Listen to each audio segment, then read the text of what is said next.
No second, no third, no fourth. No cussing. The views and opinions of this podcast is solely those of the host, Beyond Borders Media. And trust me, if you hear something you didn't like, go do your research. Previously on Beyond Borders. Damn, she just How, cut me how off. do Go you, ahead, Nikki. how, Nah, it's how do okay. you feel about that list? And then Kristen I'm can drink go. my apple juice. Again, I'm sorry.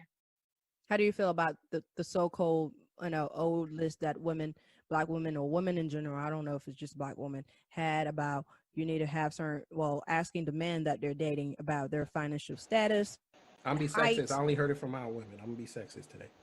the heights, the money, the employment, house. Sometimes it was crazy. This list, man. That list, boy. I mean, having Girl, a you list get is that like, first yourself.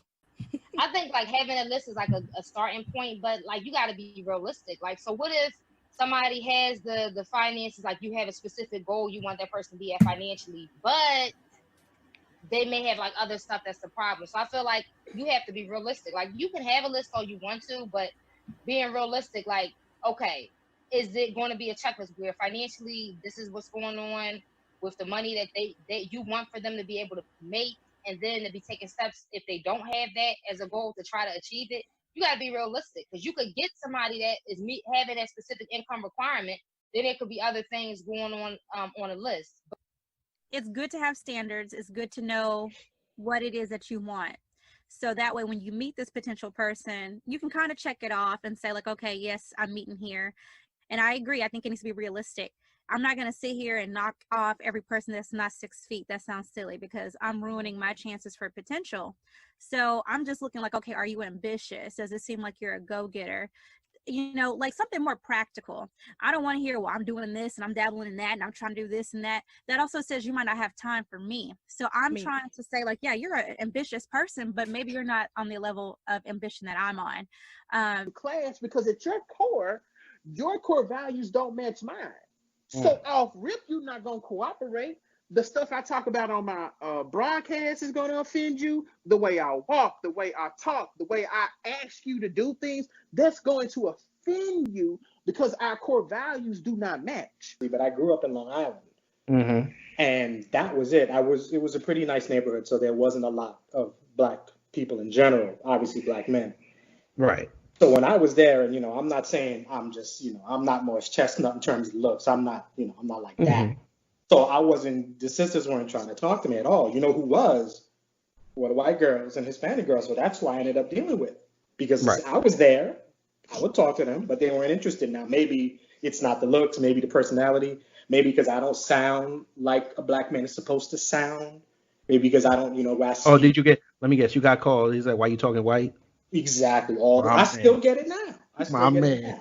So yeah, I don't sound white. I sound educated. I can put our voice travels. So in essence, everything we do is magnified.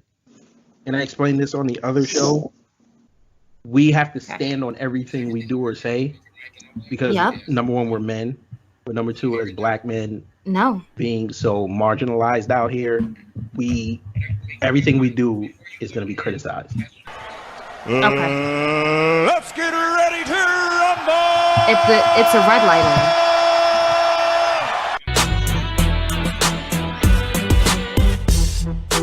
Before I started, it was green. So let me.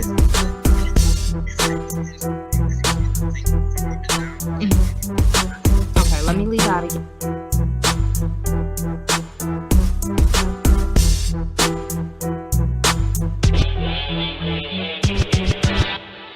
Beyond Borders presents Podcast to Podcast. Go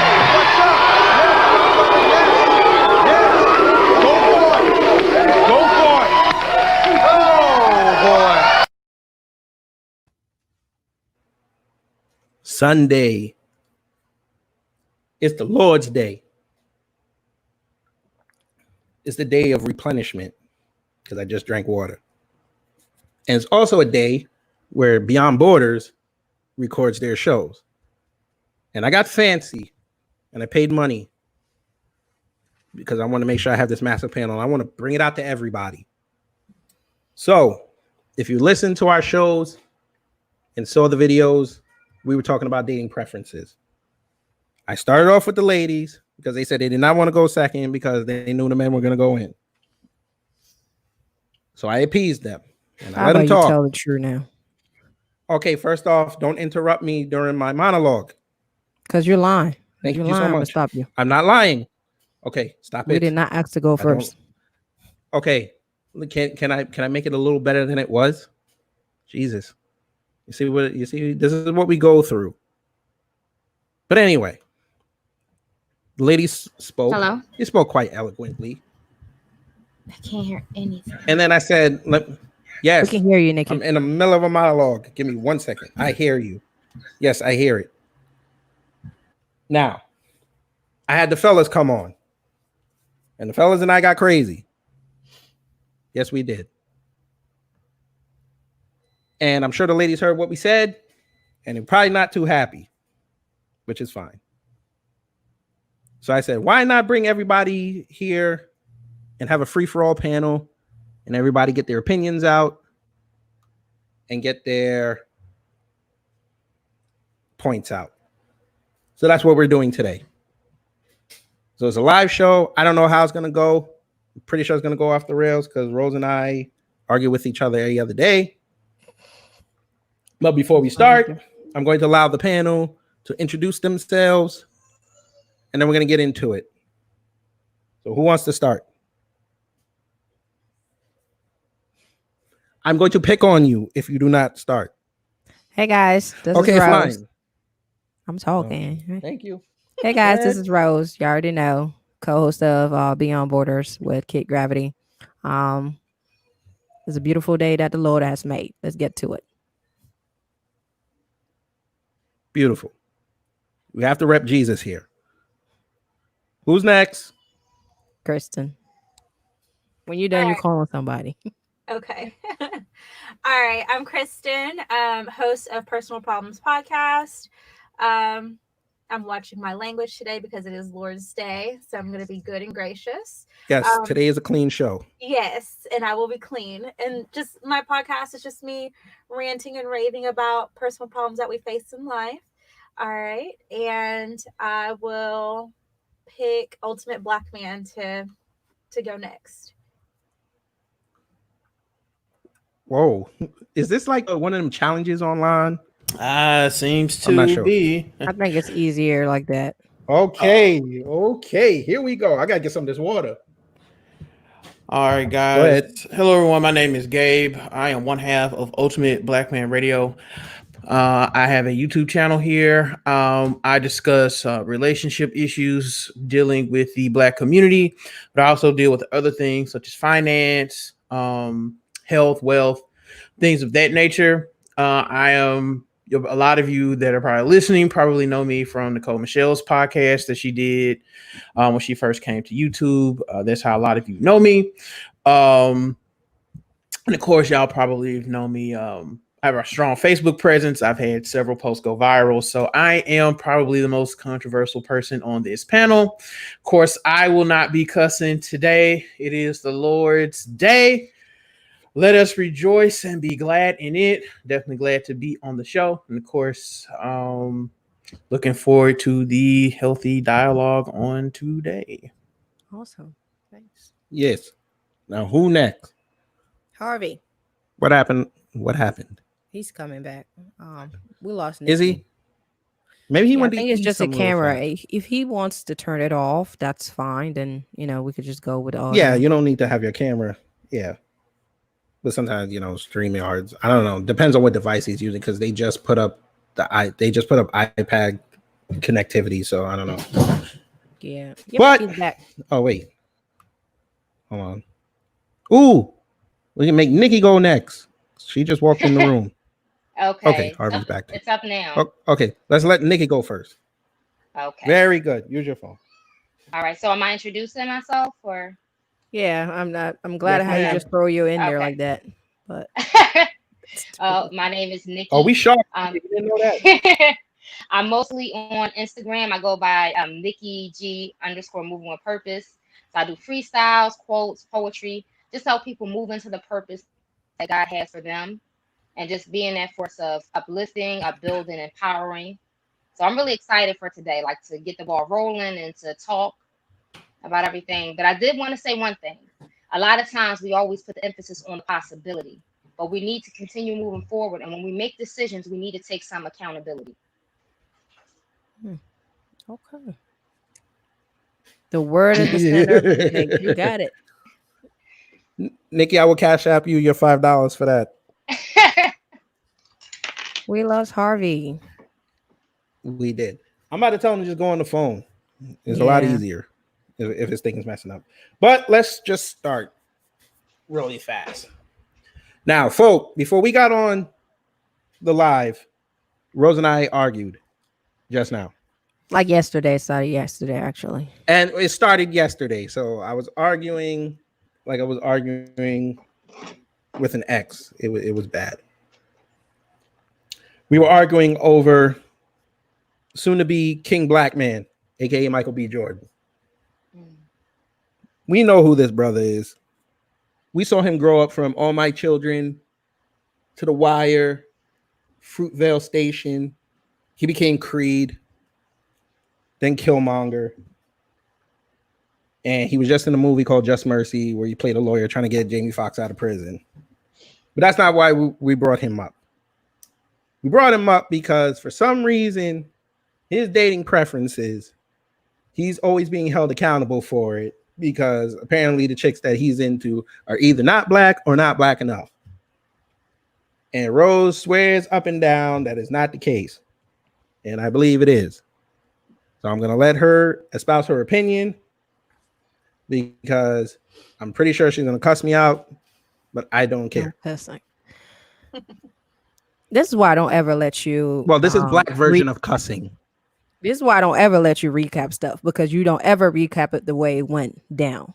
You know, first of all, the first question was, what does accountability got to do with dating preference? Right. I think that's something we talked about yesterday. And you told me, get on the show today. I'm going to tell you. So that's number one. Number two, I've said this before. The rate of interracial or relationship is always the black men. If we're looking at a black to white perspective or black to Asian perspective, it's always the black men almost double the chance and possibility of dating outside this race than the black women.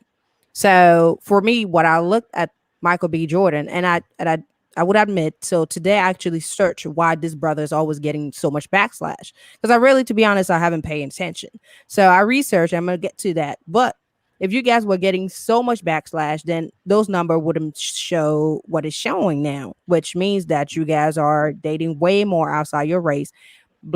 White women almost doubling than black women dating white men, and almost 6 times as likely to date outside with Asian than a black woman with an Asian guy. So, you know, maybe if you're famous and you have power and you're black, then you get the backslash. I said maybe that was the case with Michael B. Jordan, but I think a regular Joe, black Joe guy, I don't see that happening. Now we do know there's still traditional family out there that will give you, you know, side ass and things like that. But I'm just playing by the number. Statistics show that black men do date way more outside the race than the black women, twice as likely. Michael B. Jordan. Okay, so this is what I found. So I was like, wait, why is this brother getting so much backslash? I don't think he's doing anything wrong. And this is not to, I don't know, not to give weight on anything that the black women going after him, that they're wrong, period. Leave the brother alone. But I think I read that it started back in 2015 when he took a picture with Kendall Jenner and people came out and it was rumored that he was dating her.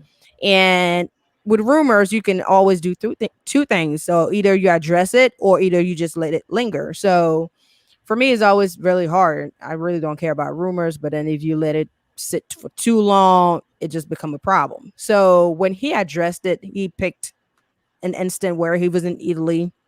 It was a picture on the boat that came out, and the people he was hanging out was all, non-black women, and it was on IG, social media, we're talking. When he came with an explanation, it was via a tweet, and let's just say that he might not have handled it properly, and that's when he started talking about milk preference. So his tweet talked about almond milk. I don't know. He listed all kind of milk, cinnamon, crispy milk and whatever. And that was like, and even got more backslash. And I think from that day on, they just never let that brother alone. And I'm just like, yikes. Okay. I don't know. They're wrong for doing that, but his explanation about our rumor probably didn't sit well with comparing women with milk. So I leave it like that. But other black men, like the regular Black Joe man, don't get no backslash for what I could see.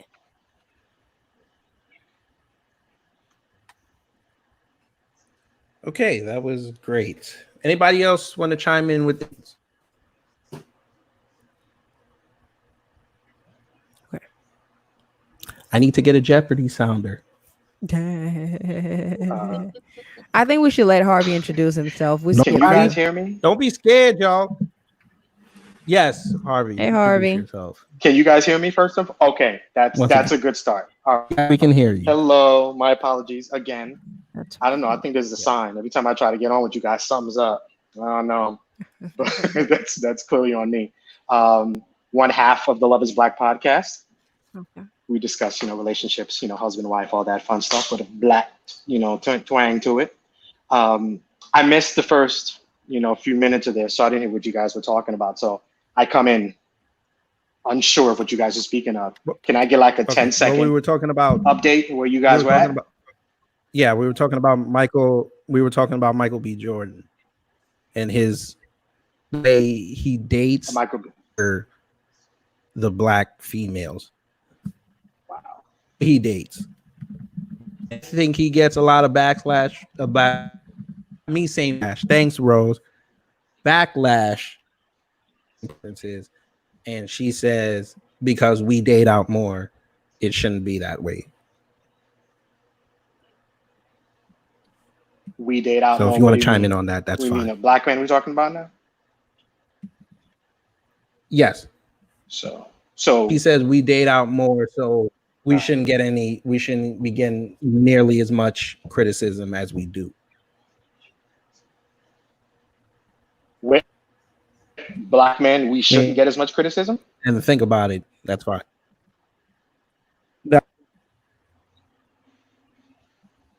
I think if people are getting mad, like if we're looking at Michael B. Jordan, it's because of his attractiveness, and they feel, oh, well, he's too cute. I don't want to lose him. Even though, I feel like, what's the chances of you actually meeting and dating him? But I think he's open to any race. Yeah. So, I don't feel like that's wrong.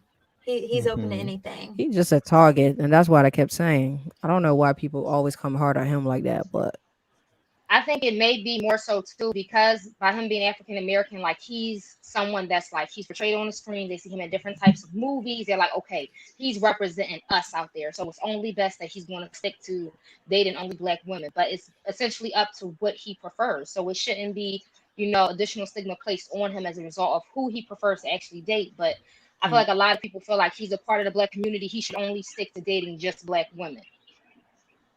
And you brought up a big point. I think us as black, when you play a role on TV, we think that's you in real life, unfortunately.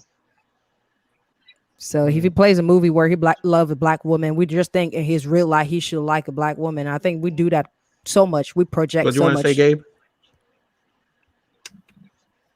I hadn't said anything. That was Harvey. What do you want to say, Gabe? Harvey. That's Harvey. That was Harvey. Oh, Harvey. Sorry. Did he freeze? Yeah, that was me. Can I just ask a real quick question? Am I frozen? No, go ahead, brother. Go ahead. Go ahead. Good? Yeah. Can I just ask if Michael B. Jordan, if Michael B. Jordan wasn't attractive, would we care who he was dating? We shouldn't care, period. Ladies? Because what's attractive, it depends. I understand that part. I don't know. To mention the whole part about his looks. I think that's it's what not. I was saying. Because maybe he wouldn't be such a catch, and we're like, we can let him out. I don't think so because. Yeah, I don't think so either. I think I don't think so. Not at the fact of his attractiveness is more so with the fact that he's black, and a lot of people may feel like, okay, he should just date black women only. So I don't think it's limited to how he looks. I think it's just that overall. I disagree because nobody said anything when Flavor Flav was dating, what was that woman's name? Bridget or something. Nobody said anything about Bridget that. Nielsen, right? Yeah, nobody said anything about that. I do feel like Bridget Nielsen, that Michael B. Jordan has a sex Bridget appeal. Nielsen. Yeah, and whenever there's sex appeal associated, then definitely, people get upset. People got upset at LeBron James's son for showing that he liked, exotic looking women. And I was like, he's a teenager, who cares? But Exactly. I think it's just a pick and choose. Appeal. Nobody said nothing about Kodak Black. Yeah, And not to say that I'm thinking that way. I just think that other people think that way. Like Kodak Black, no one's over here saying he has sex appeal and that they want to be with him. There's no desire there. Even if, as Michael B. Jordan has played villains, he still had that sex appeal. So people, when they're sexy, we don't want to see them with something else. But if they're ugly, ideally, I guess, then, let him go have that, And so it becomes that thing. I don't know what could probably be say all anything? of. I just wanted to bring that up because somebody mentioned the whole thing about how he's attractive. Mm-hmm. No problem. So first off, Gabe, why you so quiet? Black folks as a whole, black people as a whole don't date out that much. Okay. So that's first off. Second off, that man can date whoever he pleases to date. Okay. I think a lot of sisters look at a man like that and know that they do not qualify for a man like that. These sisters, these white women or whoever else he's dating, these women, quote unquote, qualify. And this reminds, when black women see that, it reminds them that they are losing on the dating totem. Okay. On the totem pole of dating, black women are at the bottom. So when they see a good looking man like Michael B. Jordan twirling around with these Latinas or these white chicks, it's reminding them that dudes that they desire, whether it be physically, financially, mentally, emotionally, are not looking their way because they do not qualify. This is why you had grown women harassing LeBron James' son because he says he preferred a certain phenotype. It reminds them that they are out here losing when it comes to dating these men. So I think that's what we have to kind of look at. I really get kind of tired of us comparing these celebrities. I know us black folks, us Negroes, we have this God complex and we always look to the celebrities and this is how things are supposed to be. And I'm glad Kid Gravity used this example and Rose Gold, y'all used this example because it does point to a bigger issue. But a lot of us have a really big, God complex and we look at these celebrities like, oh, this is how things go. Black folks don't even really date out that much anyway, black men or black women. So that's just kind of how I look at it when it comes to that.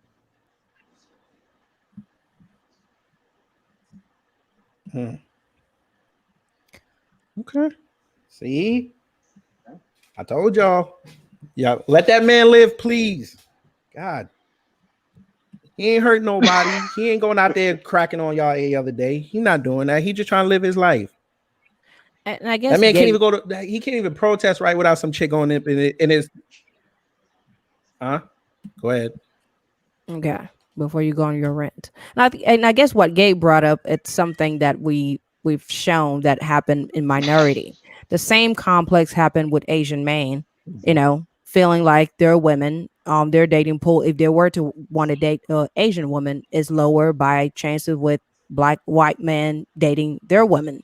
So I think minority, if this feeling of competition that arises if you want to solely date within your race and there's not enough to go around. So I think the same complex that black women could have is also seen in minority, and I guess minority Asian. And what is the kind of the common underlying? I think is all about competition. if your pool is getting smaller and smaller, then there's a certain way that you're feeling, and fortunately they react that way. So I don't know about LeBron James' son, but I know Dwayne Wade's son is actually dating a Latina, and he have shown and taken pictures of his girlfriend many occasions. I haven't heard of any backslash from him. Once again, there are certain things that we cannot quite understand. Nobody really knows him. Oh, come on now. Nobody really knows him outside of being around. No, what I'm saying is they don't know him like they know LeBron James' son. I don't even know his first name. I'll tell you the truth. I don't know his first name. So now we're back on how popular you are, right? Yeah, Zaire, I think. I guess. No, Zaya is. I mean, yeah, but see, nobody cared about that though with him. Listen, I get them confused because I don't know which is which, especially with that whole family dynamic. I don't really care. Close. Yeah. They're weird, but we're not gonna talk about them today. Not today. That's a whole nother subject.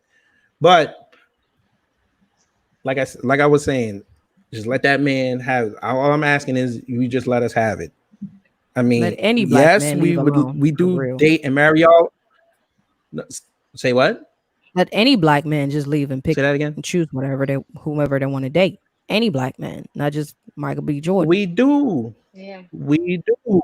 But then there's a problem when we do because there comes the scrutiny. Like say if a guy went and let's just say somebody famous picked up Kristen or Nikki, they're going to question how black they are.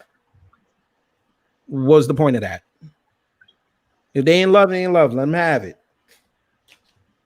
But like I always also told you, if it was the other way around and we critiqued who y'all date, your whole contingent will come after us.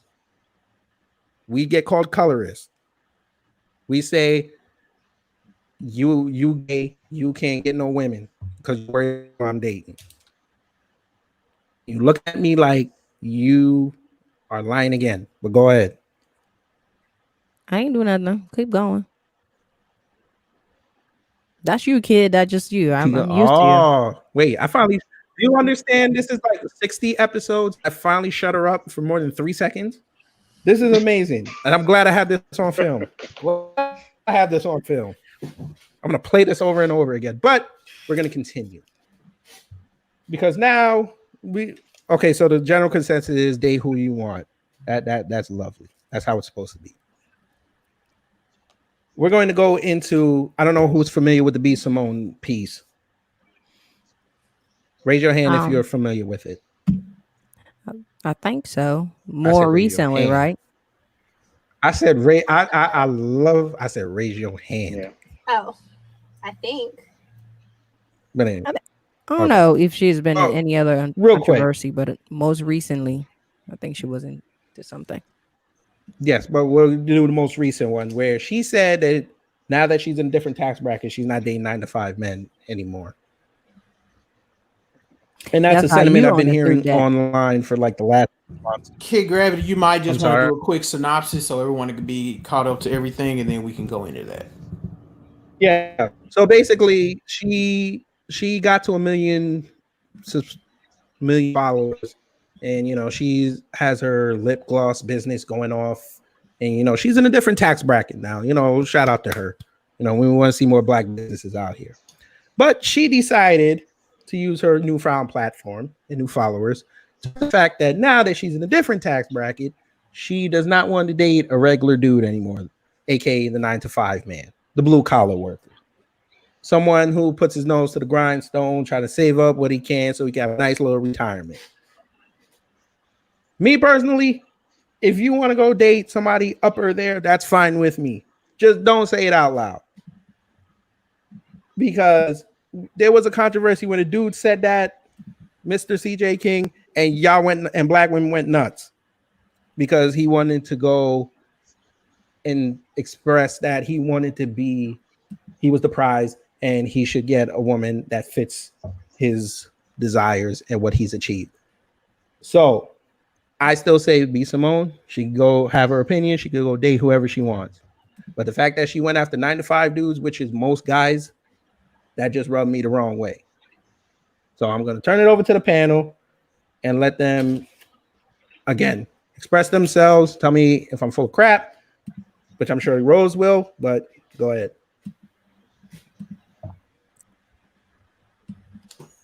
Floor's open. I'm going to start calling on people. I don't like this silence. I don't like this silence. Hey. I was gathering yes, my thoughts. Harvey, go ahead. Harvey, go ahead. I saw that clip. We even talked about it in our pod. Y'all hearing me? Yes. All right. So we talked about that clip on our podcast. She was on Nick Cannon's podcast or show or something, and she was talking. Yes. Yes. I agree with you completely about her having a problem with the 9-to-5 people.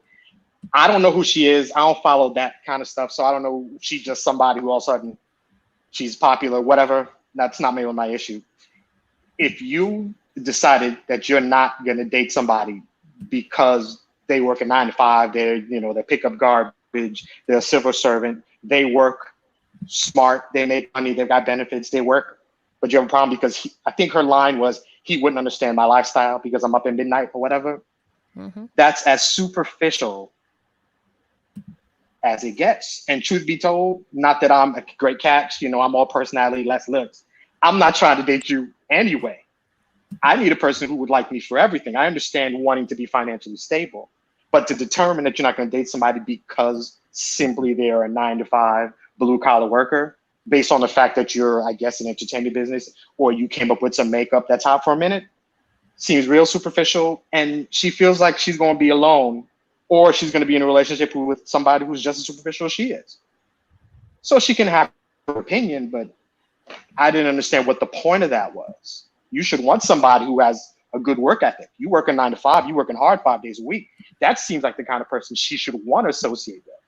That person would appreciate the time she's putting into her business. But she didn't really see it that way. And I thought that was real shady. So that's just my humble opinion on her commentary. B. Simone is a clown. First and foremost, my man, the kind of men that she's wanting to date don't want her. Okay, so she's saying that she wants a man that's an entrepreneur. He's a hustler. He's a go-getter. If he's a true to the game entrepreneur and he's out here, he's CEO status, he's not even going to date a B. Simone. Why? Because he doesn't want an alpha as a partner. Two alphas do not mix, and she has an alpha personality. She's basically an alpha female. So that's first and foremost. The kind of dude she's claiming she wants, they're not going to want her. Okay. Those men look for cooperation, and they basically look for traditional women, and she's neither. Second off, what she really wants, she's infatuated with these Instagram hood love couple thing, that dynamic, that ghetto hood Instagram dynamic. She really wants a dude that's out here scamming like she's scamming, because she scammed her way to that million, because we come to find out she plagiarized the whole book. I mean, but that's neither here nor there. Really, what she wants, wait a minute. Whoa. I did not know this. Yes, she actually plagiarized the book. Truth is coming out. And it came out that she plagiarized it. She said she had a team that put the book together, which is a bunch of malarkey. That's a bunch of BS. She scammed her way to the million. See, that's what I'm talking about with a lot of these chicks. They're disingenuous. They're disingenuous on how they obtain things. They're disingenuous about what they really want. They're disingenuous. She's a very disingenuous woman. Okay. So not only has she scammed her way, she want her. And I did a whole podcast on this. I did it with Mary Saint. And I said, what she really wants is a scammer. And this is before we found out she scammed her way to the million. I said, she want one of these dudes that's out here peddling dope and selling drugs. And she want that kind of hustle mentality. She want a scammer Luciano, one of these dudes that go to the black market and be doing credit card scams and stuff. That's really what she want. And sure enough, it came out that she scammed her way to that million. And I said, I knew it. So really, when she's saying she wants her a hustler, they don't understand my mindset. What she's really saying is she wants a man that can go out there and get quick money. That's what she's saying. And when you hear women say they want somebody that can get quick money, they talking about these dope dealers and these scammers. So a lot of that junk that she was talking about, so she can't date no 9-to-5 dude. y'all need to start. You got to start reading in between the lines. She doesn't want a decent guy who goes to work and gets his money on an honest living. She doesn't. That's what she does not want. That's as simple as that. So I'll stop there and give the panelists chance to respond. Yeah. I mean, real quick, when you get to be famous, celebrity, or whatever. Real quick. Yeah, I was just gonna say money hangs out with money. So I thought what she said was outlandish too, but I'm just gonna say I'm not on her same tax bracket, so I wouldn't even be friends with her. She's not in the same tax bracket as the men she claims she want. There are men that work a 9-to-5 that make more than her. Doesn't the CEO work a 9-to-5? Fred Smith, CEO of FedEx, doesn't he not work a 9-to-5? Doesn't the CEO of Lowe's, Home Depot, Discover, Master, don't these men work 9-to-5? And they have attained money that she will never see. Jeff Bezos works a 9-to-5, does he not? He's going to be the first. He's going to be the world first trillionaire. No. Yes. Does he not work a 9? That man don't work a 9-to-5. Technically, not at all. Yeah. Hell no. No. He work. That's a 9-to-5, bro. I work. I work for that you, company, and that man does not work a 9-to-5. I do the 9-to-5. He started as a 9-to-5. Say no more. He started out as a 9-to-5. I apologize. Respect the grind. But technically, because he responds to emails, to customers, and everything.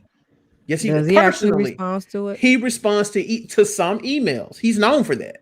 He only responds to his own close partners. The CEO does it. So let's not give the man that much credit. Okay. But again, according to her definition of a 9-to-5 man, real quick, he would fit that bill. She would not date a Jeff Bezos. Go ahead, Nikki. I feel like her statement that she made. I don't think so. Real quick. Those executives you're talking about are outliers. Nikki, I don't think hang on. Wait a minute. Whoa. Remember what I said. We're not gonna talk over each other. Remember. Hold on. There's a delay. I don't have a gavel. That's a spoon. There's a delay, kid. That's why. I know. But that's what the hell. Now, you say that? real quick before Nikki goes. Yeah, whatever. Shut up. B Simone saw my story, so I was hoping she would come on, but I'm this small, so she not gonna talk. She might be upset with me, but I don't care. I just wanted y'all to see that her thing is right at the bottom, so I'm gonna turn it off. Nikki, go ahead. I feel like her statement had no consideration for other people, that do work a 9-to-5, because she can be cutting off a lot of people that could be good contenders. Like, her thought process is not, I feel like, where it needs to be. It's a lot of people that do make an honest living working 9-to-5. It does, I agree with you, shows the work ethic, how determined they are, and that they can have goals put in mind for where they want to be, and they're taking the steps necessary. Like, she can say, she wants somebody that's this way, that's that way. But in all actuality, she's cutting off people that could be possible contenders, that can be actually good people that are trying to make an honest living.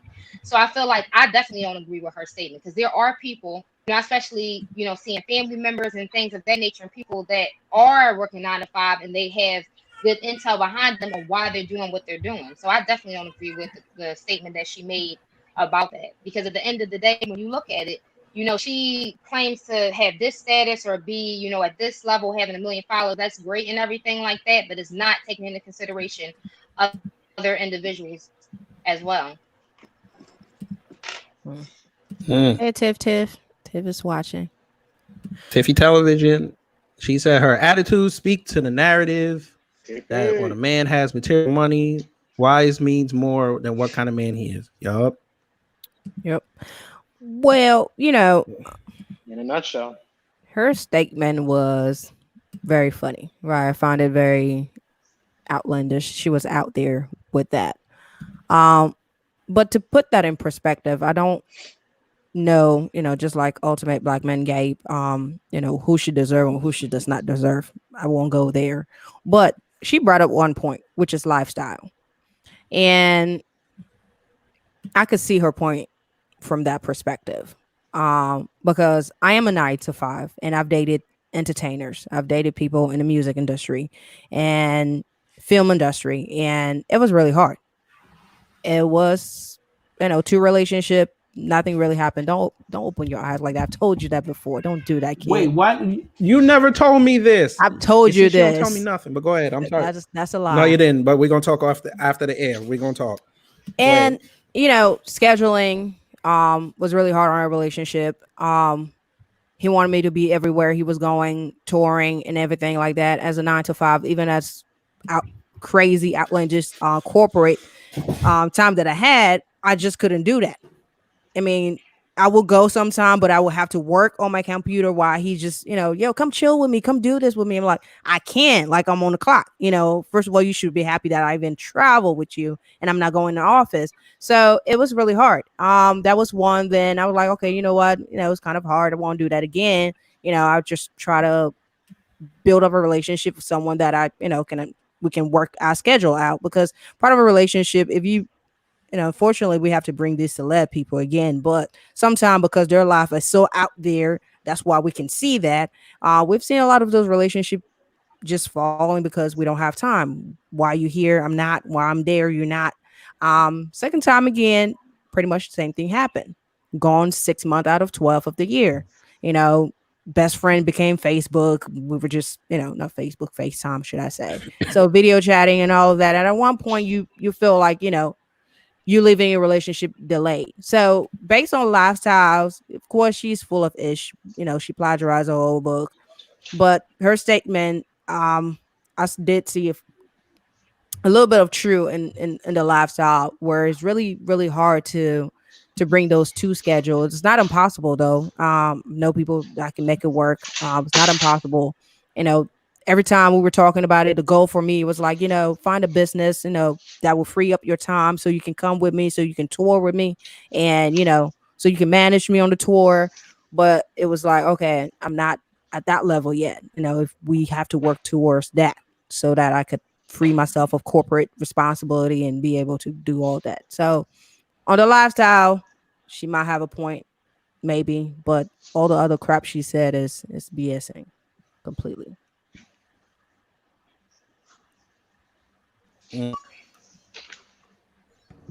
She wants a man that she can take care of. That simple as that. You almost cussed. She wants a dude that can say it again. Up. She wants a dude that she can take care of. She wants a dude that can jump up and be at her beck and call. Basically, she wants a beta male, a dude that is dependent on her and her money. That's what she wants. She don't want no boss dude for real. Because you got to submit to them dudes. You got to submit to them cats. Gabe, are you talking based off what she said, or are you talking based on how you know her in general? Are we commenting on her comment off the Nick Cannon show, or are we just commenting on her life in general? Yeah, like no, off the Nick Cannon show. And I mean, I do watch those Instagram comedians, so I kind of know, but just based off what she said on Nick Cannon's show, like I'm seldom wrong about these things. You could just for instance, she's saying that she's really good at manifesting, right? But her ideal guy is the baby who has a baby mama and a baby on the way. If I'm not mistaken, that's her ideal dude. You see what I'm saying?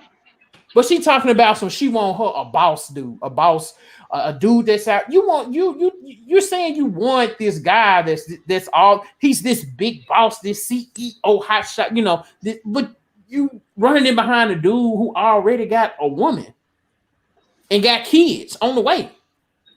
So it's just, she wants a dude that she can take care of. I'm telling you what I know. So all that I want to see stuff, that's bogus. Want to be taken care of. So we'll take your word for it. What's up, kid? She wants a simp. Exactly. She wants a simp. She wants a simp. A dude that dudes that lay up in these. She wants the Madden King and play 2K and Madden and Call of Duty all day. That's what she wants. And they be on here scamming folks in between time. That's what she wants. Okay. Well, yes, I say let her have it because I don't want it. Yeah. Go ahead, girl. I She think can that have it. her, All of them yeah, too. I think that what she wants is definitely way far off. It's different for every woman, but definitely no. If she wants that, that's her cup of tea. Mm-hmm. I agree. But you also got to remember, celebrities like that, we've given them so much power that when they say things like that, it's indicative of everybody. It becomes a generalization.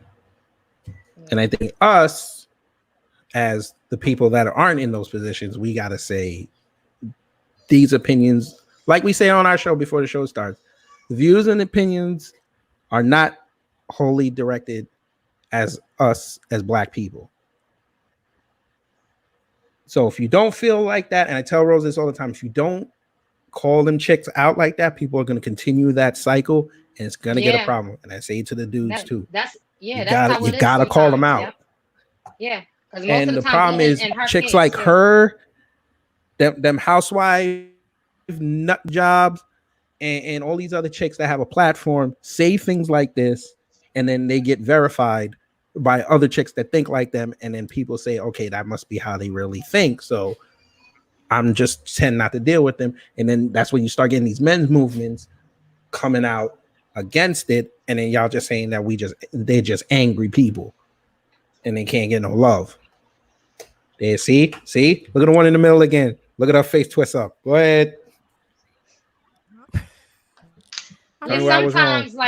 Sometimes when you see like people that are celebrities and you see the way that they think and different viewpoints that they have, people equate that and place a stigma on other people that may be Black or people of a different race because they think, okay, this person thinks that way. They're well known, in the entertainment industry. So we're going to equate that all people of that race think that way or do certain things that way. And that's not always the case. And it comes with us having to try to break the mold and prove to people, okay, we're not all the same. They may think this way, but I think totally different. And stop trying to equate that to just one specific race thinking that way or men thinking that way or just women thinking that way, because that's not true in everybody's situation. And I've always said this to kids. So what's the solution? What should we do? Should we have a show every other day when something like this come out and start chasing them and try to go viral, trying to contradict what they say? Like, well, there's channels that I mean, we could do that, but everybody does that anyway. What will make us different? I don't know. Maybe if someone who has a bigger platform, I don't know. I'm just saying, like, yes, we have to say, hey, that's not cool. And I think a lot of people, you brought up the topic. Everybody on this panel own a podcast. They already told you, they talked about it on the podcast. Gabe talked about it. Harvey talked about it. Mm-hmm. Kristen knew about it. She talked about it. Nikki, mm-hmm. We all talked about it. And here we are again, maybe 2-3 weeks later, we're still talking about it. Yeah. Mm-hmm. Do you think it's falling into deaf ears, or do you think people are actually listening to us and hearing us out? I feel like it's a combination of both. I feel like people hear it, they listening to it, but they're not going to fully agree with what's being said, or they're going to be stuck in their own ways. Like, okay, I think this is how it is, this is how it's going to be. And I feel like a lot of times people see it, they see the message, they see what y'all presenting for, but they don't want to hear it because some people can't handle the truth. They want watered down versions of the truth. They want to know certain aspects of what they think is the truth. And then when you give it to them, when you talk to them, and when you letting them know this is what it is, they're not ready for all of that. They're not ready for it all the time. Very true. I think what we're doing here, we just selling programs, and if you buy into it, then you buy into it. If you don't, then there's going to be a lot of B Simone out there. I don't know, maybe worse version than that. I don't know. And vice versa too. They're out there already. Out there already. And there'll be chicks are out there already. Those are the ones that co-sign what she said. And there's going to be also the opposite version of that. The guy that, who's looking for certain type of chicks that, hey, they're allowed to, but is that really what it is? I mean, if you want to follow, like I said, once we see, yeah. Oh, I was just going to say, like, if you want to live that lifestyle and say, well, I don't want a guy that's 9 to 5 or whatever, you have to look and see how you're living too. I can't sit here and struggle. I'm going to find a guy that's never been 9, like that's not 9 to 5. That's why I'm saying money hangs out with money. Even though we might not like how B Simone gets her hustle or whatever, she is still going to attract certain people. So the baby, well, yeah, he's going to find her. He's not going to find me. So I can't sit here and follow B Simone and say I'm going to live her lifestyle, and I'm not even really, I'm not channeling her either, if that makes sense. We have to begin to combat a lot of this foolishness that these celebrities or Instagram and social media celebrities are doing. They listen to us. All right. I am a follower of Tariq Nasheed's. I remember before his platform got big, a lot of celebrities would follow him and respond to a lot of his criticisms. You know, as Black folks, we're just in too critical of a time to let a lot of these celebrities slide with a lot of this junk that they're doing. So, you know, are there other important issues we should be focusing on? Absolutely. But I'm really getting tired of these celebrities getting on here because, see, what she said, a lot of these knucklehead women, they'll end up, they actually buy into things like that. Believe it or not, they buy into that mentality. And a big part of the reason why a lot of our sisters are single is because of that mentality. So as a people, we have to combat a lot of this stuff and give the opposite view on that so people can just be aware. That's just kind of how I see that. I'm tired of these folks running around here telling all these lies, you know. So touching base on something I was curious. Hit again. In her statement, she said that she doesn't want to date people that work 9 to 5. She only wants to be dealing with people that are entrepreneurs. So is that taking into account people that either are entrepreneurs that grew up in a business that was handed to them, or people that had to work hours similar to a 9 to 5 in order to get their business off the ground running? She don't want neither. Neither one. She doesn't want an entrepreneur. She does not want. She don't want an entrepreneur. She don't want. Yeah, that was a lie. That. She wants a simp. She wants a dude. She wants Sims. They're sorry. That's what she wants. Yes. I mean, I think we've already had this discussion again. She wants one. She wants a dude that's Nikki. She wants one of them dudes that hang out at 30th Street Station. The issue here is bigger than just B Simone and all of these other celeb.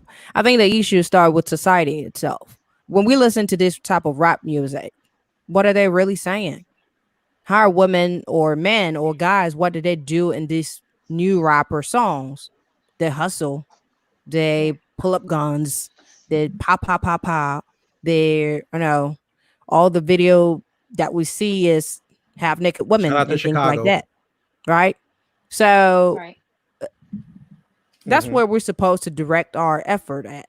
Now we know better. We remember music before it got there, right? We remember, and then our parents do better. But not only our children, but our little brother and our little sister are growing up, and if I don't see a woman half naked on this music video, I don't even care about it. If this song don't talk about, I'm gonna shoot you out, blah blah blah.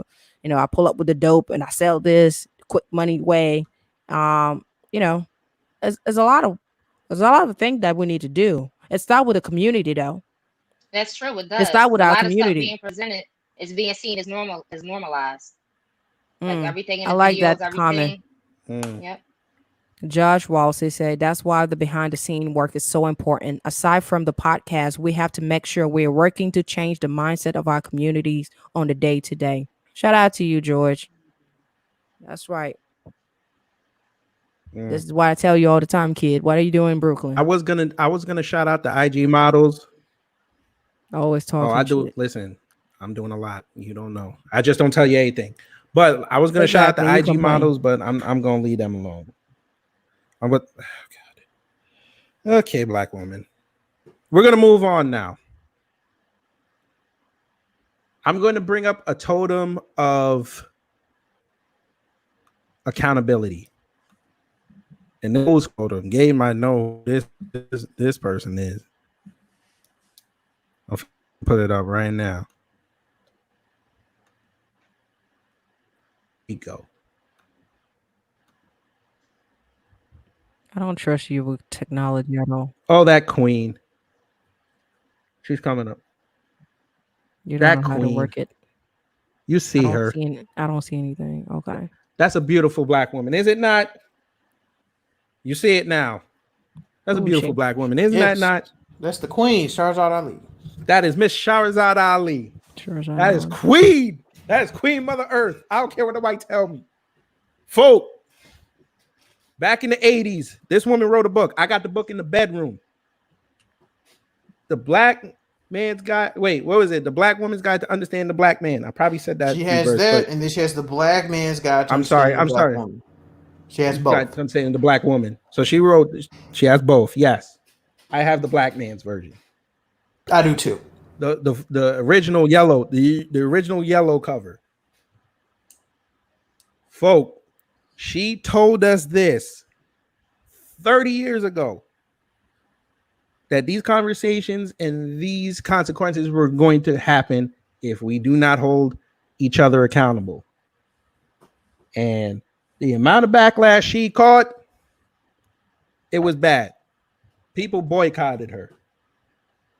She went on these talk shows, Donahue, Sally, and Geraldo, and it seems like it was the same people following her everywhere, just criticizing the book, saying that all she's doing is promoting divisiveness, and they always go back to that one part where she said, if the black women don't listen, give her an open hand slap in the mouth, and Living Color made a skit out of it.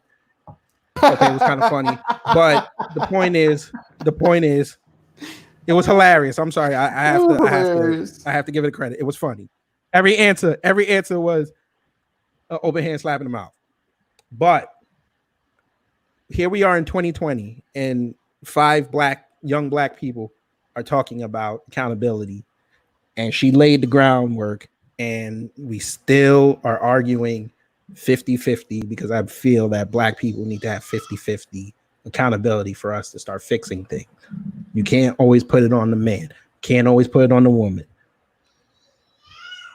And until we do that, we're going to have what we're going through now, because we are so fractured that when this whole COVID thing is over, and I'm sorry, Trump going to get back in, it's going to be worse, because there's going to be even more divisiveness. This is not a topic of politics. The legacy of Shahrazad. Let's vote that man out. No. It's about accountability. I know. I said this is not a topic of politics. We need to vote him out. Right. Yep. That's fine. Mm-hmm. That's fine. But on the topic of Shahrazad Ali, Queen accountability. Whoever wants to start. Yeah, it's funny because y'all look like y'all never, Shahrazad y'all Ali, not familiar with her. Yeah, too young because she said In Living Color. Yeah, Shahrazad Ali, and I'm gonna send you links after the show, Kristen. I'll send you links. I was googling it while you were talking, so yeah, Shahrazad Ali and okay, yeah, you gotta watch that. What's her name? Frances Cress Welsing. A lot of these issues that we're dealing with today, Cress Welsing, yeah, they gave us the blueprint 30 and 35 years ago. So they go on these talk shows, and black folks and white folks alike would tell them how stupid they were. And here we are 30 years later, and all of their predictions and what they said would happen are coming to pass. And one thing I liked about Shahrazad Ali, what she said was, sure enough, she talked about how black women don't cooperate, and if they don't get themselves together, what would happen, and that we need the black man in the home. She also talked about how black men should have taken back control of the community. And that was very telling. And a lot of men were upset with her about that, but she's most definitely correct, because other men have control of their communities, whereas black men, it is not a patriarchy, it's a matriarchy, which is really funny because you still have a bunch of bozo women running around talking about, so we fighting the patriarchy. Well, there is no patriarchy, ma'am. It is mostly a matriarchy. Neither here nor there. But a lot of the things that she talked about, she called, in a lot of the issues that we're having, she talked about and warned us 30 years ago. And Dr. Welsing warned us 35 years ago. So what you're seeing now are the chickens coming home to roost. She's still active and traveling and speaking. She's much older. And we can talk about like white supremacy all day until we're blue in the face. We cannot begin to combat white supremacy until black folks as a collective, as black men and black women can begin to get along. We have to begin to get along. We have to begin to mend our relationships among one another before we can even begin to think about, fighting white supremacy. Rioting is cool, getting out in the streets, that's nice. But if the real revolution actually starts in your bedroom with your black wife or your black husband, because the real threat to white supremacy is the black nuclear family. And she said that 30 years ago, and here we are still discussing a lot of the things she was talking about. We can't even move on to the next step because we're just chasing our tails in circles. So I'll leave it there for now.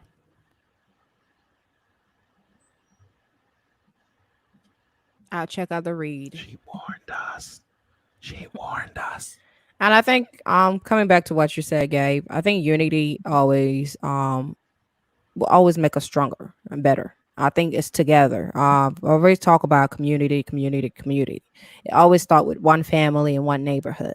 And I think the change will happen progressively.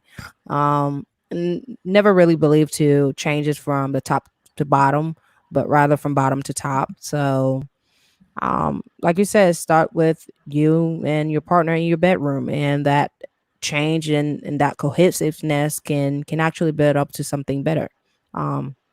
Relationship wise, have not read her book yet. I've read another controversial book, but dudes don't like that book, but it worked for me. Whatever. No, say it. It's Steve Harvey. What book is this?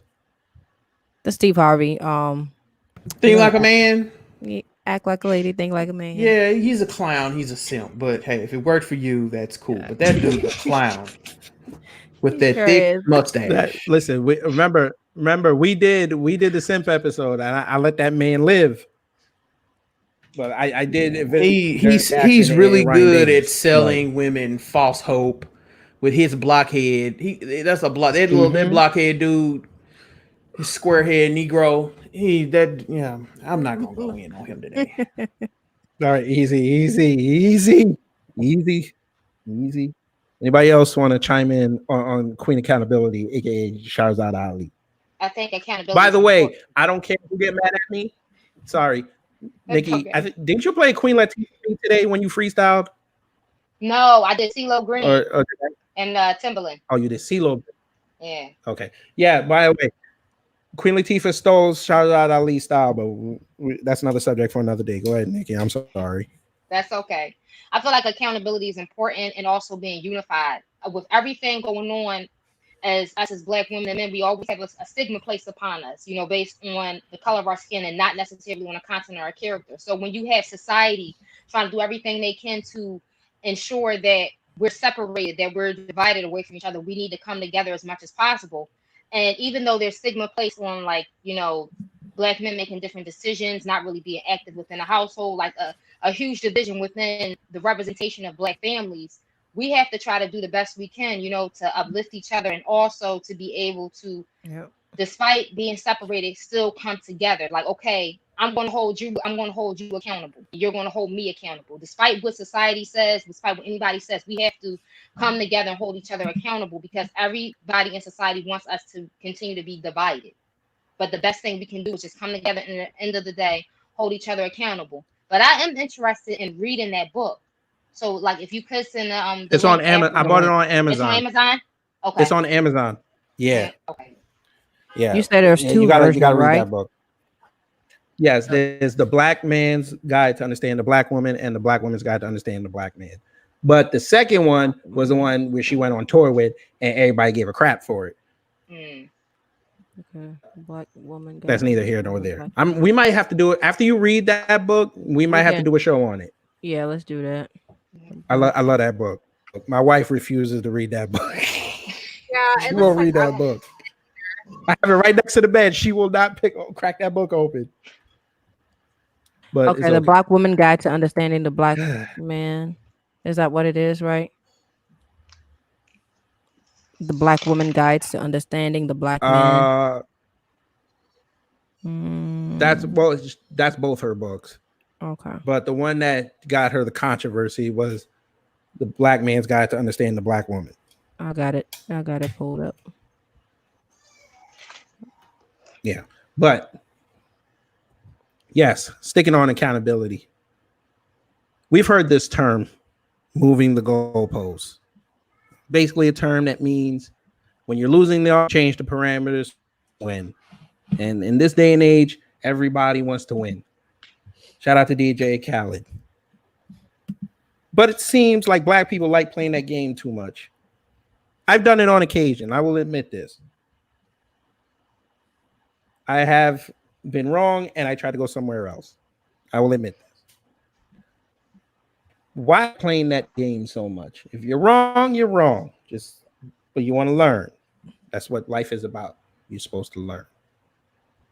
But it seems like we like moving the goalposts too much and virtue signaling and all that because we don't want to be accountable for our decisions and our mistakes. So I want to know why we just don't own up so we can fix and we can move forward. I feel like sometimes it's a pride thing. Like we can do things, face the repercussions of the decisions we make, but we don't necessarily want to admit we're wrong. Even if we know based on everything that happened, maybe I should have did that. Maybe it could have went a different way. I feel like it boils down to pride. We don't want to say, okay, I knew I was wrong. Maybe I could fix it. It's just, I feel like it takes a lot for us to really admit when we're wrong with regards to different things. That's and true. Being able to take accountability. That's true. And that's one thing that we do a lot, ladies, for real. We need to stop this together. We do. Every time, our partner would do something and, we'll let it slide, right? He would apologize to us and say, okay, that's fine. We'll move past. But we really don't ever move past that thing. We're going to bring it up as much as we want to and like keep harming. I'm just like, yo, you just said 2 months ago that this was fine. We moved past it, but we keep bringing it back. So I think we also have to be very honest with ourselves and, just not just say something like, hey, I'm cool with it. I would let it slide. If it really bothers you, go ahead and say it. So pride, ego, everything.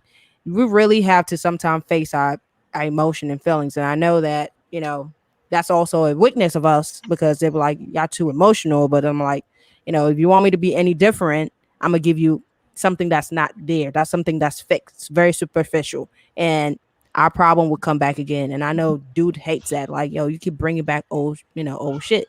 And, when we do messed up and you guys trying to call us out, guess what? We're going to, I send you $5 to the show. Whatever. When we do mess up. Thank you. Come on. When we do mess up and you guys trying to call us out, what we using against you guys is bringing back all of those other stuff we let slide and we told y'all we were cool with it. Just like, but you did this, but you did that. That's gotta stop for real. But it's pride, ego, and Well, see, if you do that, then Maury. If you do that, then Maury don't have no content. Leave Maury alone. I'm just saying the brother got no content. You see that man struggling right now because he can't have people in the studio. Well, hey. Anybody else want to go? Well, I was going to comment on what Rose said. So I think a lot of it is that we don't get the closure that we need, and that's why women keep mentioning stuff, because guys are very like, squash it. I don't want to talk about it. I don't want to hear about it. And it's like, but I didn't get to understand or process everything. So that's why we keep having this. I'm gonna keep going back and forth. If and then they try to say, well, we're emotional and use that against us. It's okay for me to be emotional. I'm a female. I can cry. I can say how I feel, and that's fine. I haven't been taught to hold things in. Let me say what I got to say. If you let me get it all out, I promise you I won't keep harping on it. But since men sometimes want to be like, oh, well, I'm sorry. Just because you say sorry doesn't mean I have to accept the apology. I hear that all the time. Sorry we don't fix everything. Exactly. We teach children to say sorry without understanding the meaning. Sorry don't fix it, though. For real. I understand where it's coming from, but I take you to the bedroom, I'll fix it. I'll take you to the bedroom and then I'll fix fix anything too. What? Who told you that? If you're wrong, you're wrong. You were gonna give it to me anyway. So what? We can't take that as a exchange. So men have to be careful apologizing a lot, though, because women can in turn use that to dominate you and control you. So I'll be honest, I've kind of been going through this here lately with someone, and at first I would apologize, but I learned, let me stop doing that, because this will be used against me and this will be used to dominate me. So men have to be very careful of that. I'm all for sincere apologies, but I'm not going to apologize over and over and over and over and over and over and over and over and over again for something that I did that you cannot seem to get over. That is not my job. That is not my duty. We are logical beings. Let's talk about it. Let's get to the root of the issue. Okay, I apologize. Let's move on. Too many women like to harp and stay on the same issue. And this whole closure thing, women only want closure when it benefits them. When men want or desire closure, we do not get it. Do you know how many women I've dated and I wanted closure with them and they went off and was hopping on another man? It happens all of the time. Women only want closure when it benefits them. Closure is a bunch of malarkey. When things are said and done, that is the only closure that I, or anybody for that matter, needs. You're cutting off, Gabe. Gabe, I think we lost him. Your audio is really bad. We couldn't know. No, he done. No, he's gone. Yeah, I'm here. I'm still here. Can y'all hear me okay? Okay, yes. Him right there. There you go. Okay. But yeah, I was just saying it was a little bit of a lag. It was a little bit of a lag, but I was just saying that I think closure is it's bogus, and that the only closure folks really need is, when somebody does something to you and you see it as unforgivable, you charge them to the game and you move on. Most people come back. I've learned this too. Most folks try to double back and come back, and it's up to you if you want to accept them, and have them come back. But I don't, that whole closure thing, I used to be real big on that. But you need to find closure and peace within yourself and learn to let folks go. So that's just kind of how I look at it. Go when you're in a relationship with them, though. What's that? I was saying it's hard to let them go when you're in a relationship. No, it is not, because if you put your peace and your sanity first, anybody that comes into your life, and especially in relationships, that's not adding to your peace and your joy, they have to go.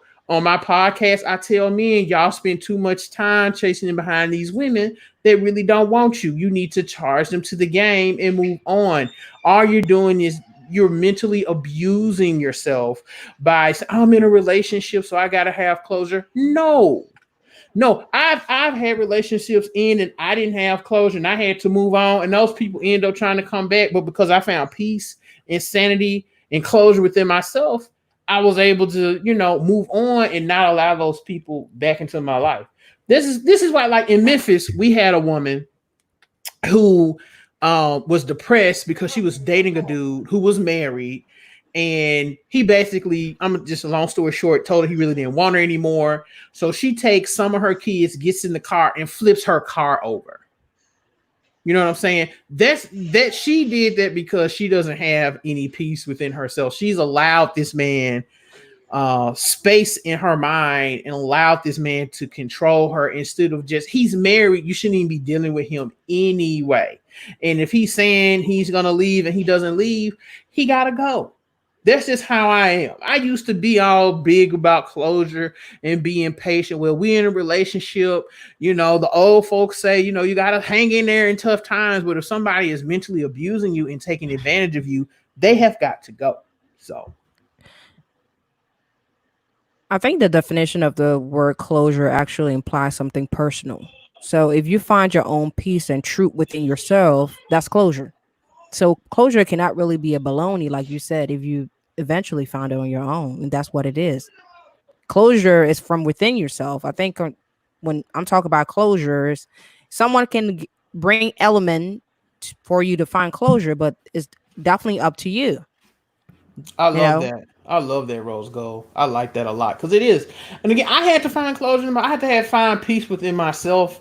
Pray to whatever deity you pray to. You know, Nikki, she's a Christian. She be praying to the Lord and asking the Lord, I need closure. This Negro had my heart. He broke my heart. Lord, help me, Jesus. You know, whatever you do, however you can find that closure and that peace, do that. Because a lot of people, they don't give you closure because they are narcissists and they want to have control of you.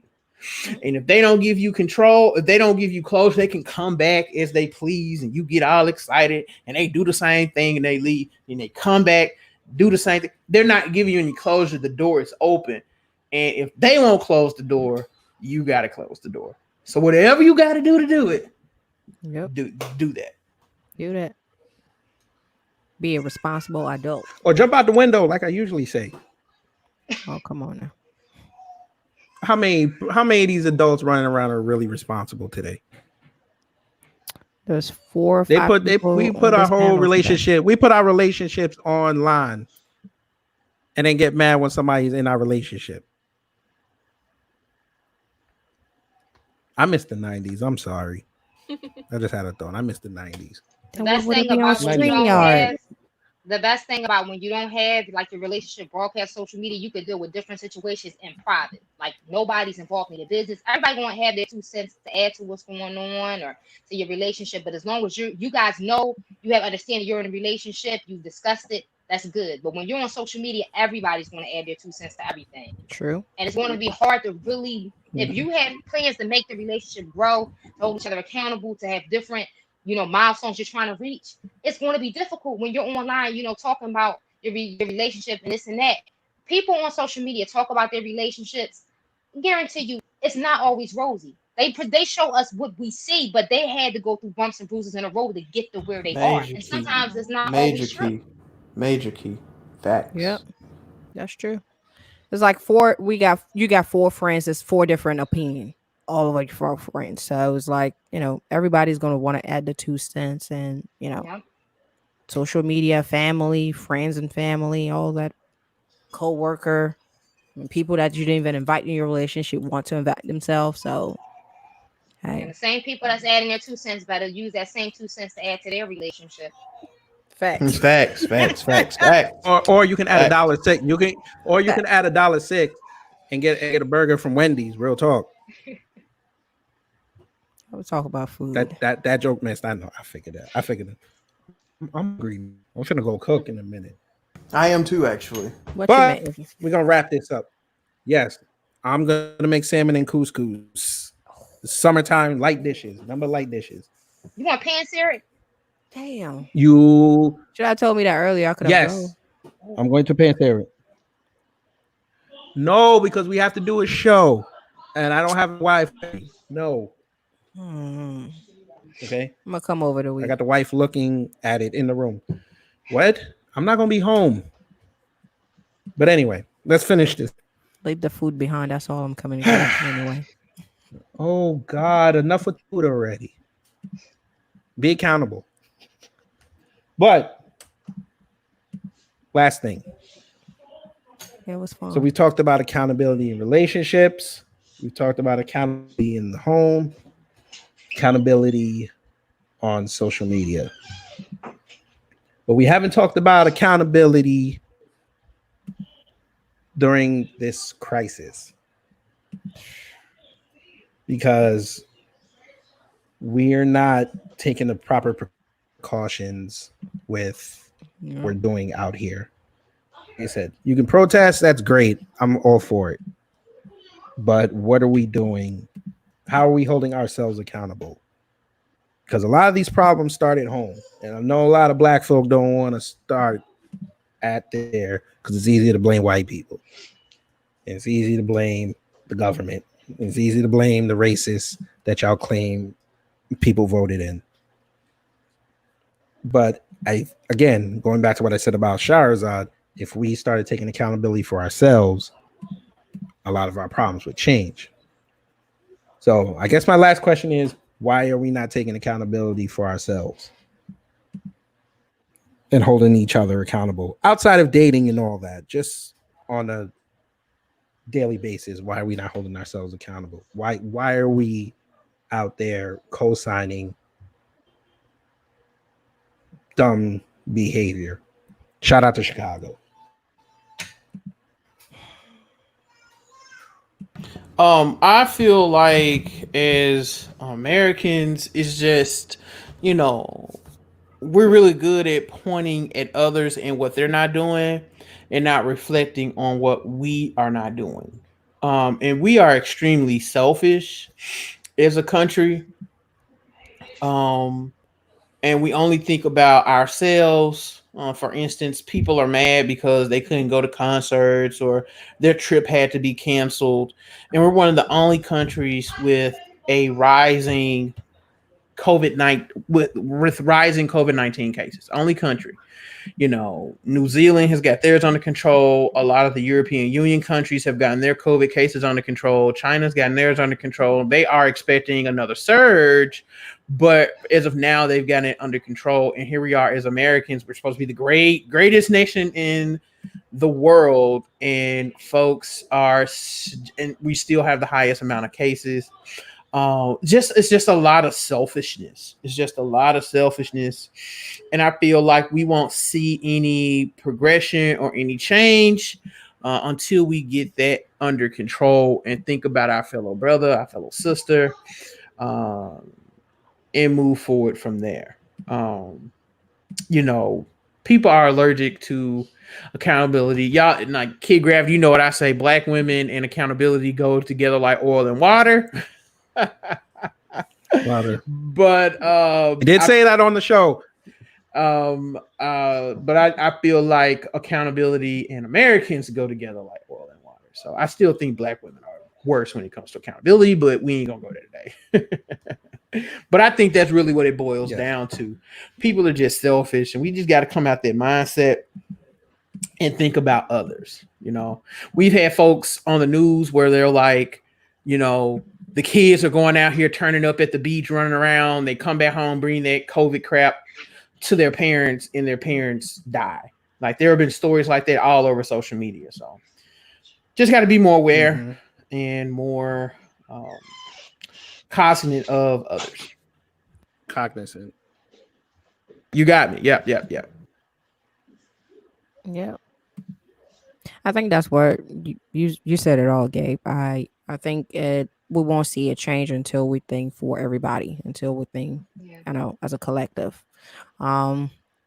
It's funny. I still see videos of people trying to walk into certain store without the mask and having employees trying to tell them you can't come in, you have to go wear a mask. But then they're kind of forcing their way in and having to call security. Like, dude, like, we don't care. Like, just wear a mask if you want to be in public gathering. That's what you got to do. We just have to come down and follow the rules, so that we can all get better. It's not just about you. It's not just about one person in your family. It's about everybody else. The EU is reopening in July 1st, and Americans cannot even fly to European country yet because of the COVID-19 kind of just exploding here in the States. Yeah, you have to be accountable for yourself. I mean, I've seen a lot of signs say where the healthcare worker was telling people stay home. Like, hey, help us help you guys. We're in the front line. We're exposed. Stay home if you guys have to. If you don't have to go out, please just stay home. But despite all of that, we still have people going out and doing their thing. And I think it's just our mentality to do things like that. Go to the beach, don't care I about nothing. Unfortunately. I I agree with you, and I also think it shouldn't take a natural pandemic like this to take place for us to really put the emphasis on changing our mindset and then also enforcing accountability. Say it All right, again. Kristen. I said that I think that it shouldn't take a natural pandemic, a situation like this to happen for us to be able to put the emphasis on changing our mindset and also on enforcing accountability. It shouldn't take something like this. This should I have don't been think something North Philly already heard you. had the groundwork pointed for ahead of time. But it takes us having stuff like this to be like, okay, wait a minute, accountability never was emphasized, and that's a problem. I agree. If you want to You be heard that, mad, I North say Philly? just be mad. I don't like when you're upset and you just upset at one thing and not the other. I've seen, like I said again, that whole thing about Chicago, the deadliest day in 60 year Chicago. That thing hurt my feelings. Like I wanted those kids and those family member who lost their life to have people who remember their name too, because their life matter on some senseless violence stuff, like crazy things. But I mean, when I look at us and we offended about, rightly offended about George Floyd, and I'm looking at 18, 90% all shot dead on the same day. And we should also remember those people's names because their life matters. Like some random stuff too. Someone shot at Yeah. waiting in line at a gas station. I mean, yeah, their lives matter, but those people who did that shooting more than most likely will be prosecuted. They will go to jail and justice will be served. The biggest issue with the George Floyd incident, yeah, they arrested him, but they have to go through the due process. And if we're looking at the track record just off the last 15 years, these cops are getting off from killing us, and it's setting a precedent, a very dangerous precedent across this country, that these race soldiers can kill us and get off scot free. And it's not as bad as it's going to get if we don't do something about it now. You'll start having these militias and these deputized race soldiers. They will begin to come into our communities and just start shooting and killing us off, knowing that if they go to court, they'll just get off. So we got to do something about that. Now, I hate that about Chicago. I have friends that live there. My heart goes out to them. It's really rough up there, but we have to look at the reason a lot of that is going on, and that is because a lot of the resources are depleted in these communities. Correct. And who does that depletion? Mm-hmm. It is white supremacy and these white folks. They're the ones depleting the resources. They run the property values down. Then they come in, build a Whole Foods, a Trader Joe's, and a Starbucks and run us up out of there. And in 5 years, they have condos in that same area that they're selling for $600,000, $700,000, $800,000, $900,000. I'm seeing that right here in Memphis downtown. So that's my whole thing about that. I really hate that. But we have to kind of do something. We have to build something as Black folks. And we have to give these young cats that are out here doing all this shooting, we have to give them some kind of hope, some kind of activity to do, some kind of job. We got to do something about that. So I'll stop there. Yeah, valid point. I agree wholeheartedly. Kristen. I'm looking at Kristen and I said Nikki. Well, when I think of accountability, if we're talking about like what's going on, I think like teaching our children, being just role models and learning and educating. So that way we're not falling for these traps and people are falling for things that they didn't know of. It's so many people saying, oh, you should call your like your local representatives and things like that. And people didn't even know you could do stuff like that. And I'm just like, what's going on? So accountability needs to be us actually taking action. Quit just looking at the news and seeing other people do stuff. You need to be a part of it if that's what you truly believe that you want to change, not just sitting around complaining or being hopeless as well. I think some people are already like, well, whatever's going to happen is going to happen, but then it's like, well, what did you do to help it to not happen. And so that's just kind of my 2 cents on building accountability that way. Yeah. It's also being the change you want to see. Yeah, if you don't yeah, like how for something is sure. being in the community, why not take the initiative and go out there and try to make that change? Yeah, for sure. You can say somebody isn't doing this. Well, if you're not liking how they're doing it, go out there and try to get it done the way that you think it should be done. And then try to get other people to come on board. That's how the change starts. That way, when you do that, you're holding not only yourself, but other people accountable to make the changes within the community. And you're holding each other accountable. How much time do y'all have left on this show before I say something that adds more time to it? Go ahead. Pour some gasoline in the fire curtain. Well, really? I was gonna chime in. I was gonna chime in and say I was looking that's at why the time I've been saying, okay. preaching separating, but I was preaching separating, but you know, that's a tough conversation for people. That's not gonna happen. I think it's time to reset. I know it's not, but I think Black community needs a reset. Where do the mixed people go? She's talking about with the black folks, because you black in the eyes you of want to white go there? supremacy. Wait a minute. Listen, I got a mixed dude now. Look at Kristen. She looks like she's serious about that question. He wants to come on my show because he was offended when I told him. No, I'm mixed. He got offended because I said on my show that you cannot be pro-black and have a white spouse. And I mean that. If that offends you, oh well. I don't understand how you can be laid up with the oppressor, but you talking about black first. No, the game does not work like that. Mixed people, they call them the tragic mulattoes and everything for good reason, because a lot of them are confused. But in the eyes of white society, they look at you. You are a Negro. I know we're not cussing on here, so you are black. So you need to be right over there with the black folks with your fist up saying Black Lives Matter. But we have too many of these, a lot of these half-breeds running around here talking about some all lives matter because they're confused and they identify with one side versus the other. A lot of the agents and a lot of the people that infiltrate a lot of these movements, infiltrators, and a lot of those folks, a lot of them are mixed folks. And they're confused on a lot of things. So that's how I feel about that. The mixed folks need to be over here with us black people saying black first, but too many of them are confused and they identify with the side of the oppressor. Simple as that. I want to see who you hang around or what you see, because the mixed people I know definitely identify with black.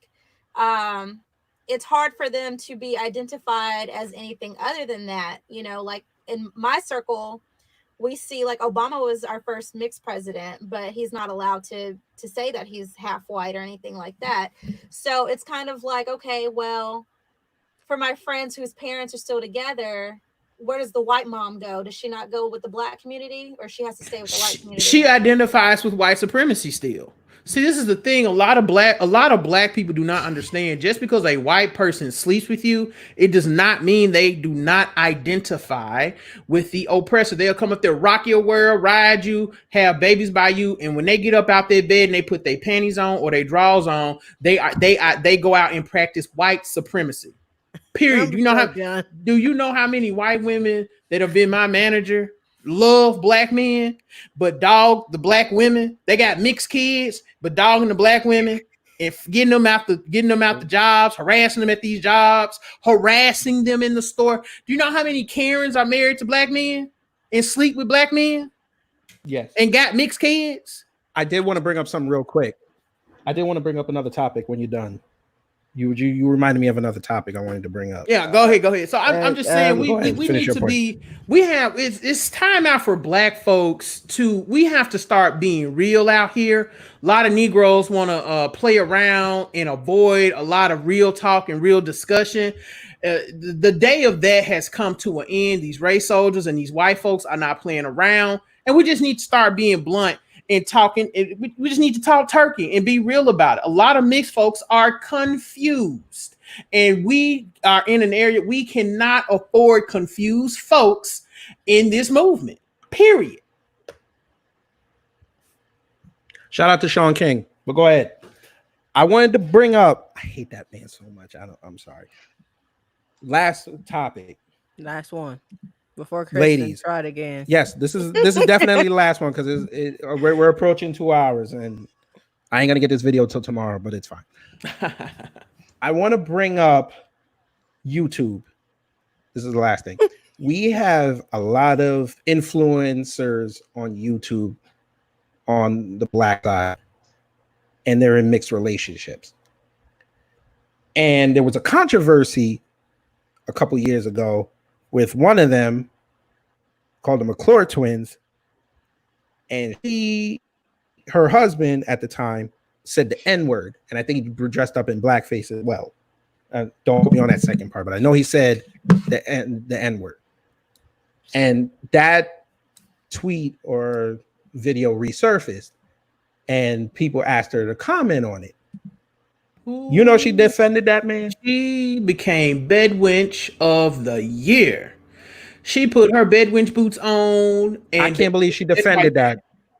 I can, because she's first off. And here's the part that pissed me off more. Wait, here's the part that pissed me off more. They didn't cancel her. She got more views. Yeah, that she did. There's a but reason. You know, if that was the other way around, that dude's whole career would have been over. He'd have got flagged. He'd have been flagged to hell. Right. Matter of fact, there was a black dude who had his white girlfriend said the N-word, and he had to delete his channel. Well, this is so that goes back to what I said to Rose earlier.